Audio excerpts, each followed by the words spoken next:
2024-এর শহীদদের প্রতি শ্রদ্ধা জানিয়ে দেশের বিভিন্ন স্থানে নানা কর্মসূচিতে পালিত হচ্ছে গণ-অভ্যুত্থান দিবস।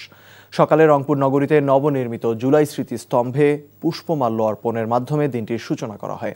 স্মৃতিস্তম্ভে শ্রদ্ধা নিবেদন করেন শহীদ আবু সাইদের বাবা মকবুল হোসেন, মা মনোয়ারা বেগম ও তার পরিবার। এরপর শহীদ সাংবাদিক প্রিয়র মা সহ শহীদ পরিবারের সদস্যরা শ্রদ্ধা নিবেদন করেন।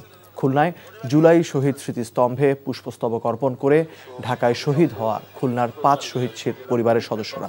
পরে খুলনার প্রশাসন সহ সর্বস্তরের মানুষ শ্রদ্ধা জানায়।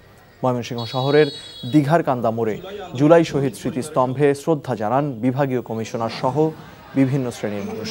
চাঁদপুর সদরের রঘুনাথপুর শহীদ সাজ্জাদ হোসেন সাব্বিরের কবরে পুষ্পস্তবক অর্পণ করে স্থানীয় প্রশাসন সহ বিভিন্ন দপ্তরের কর্মকর্তারা।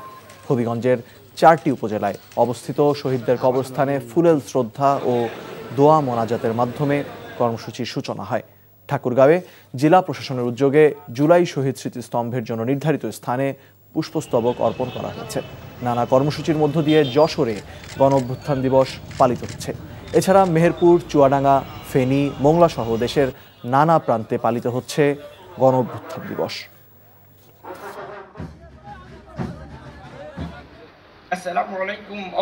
জেলা প্রশাসক অভিজ্ঞ জেলা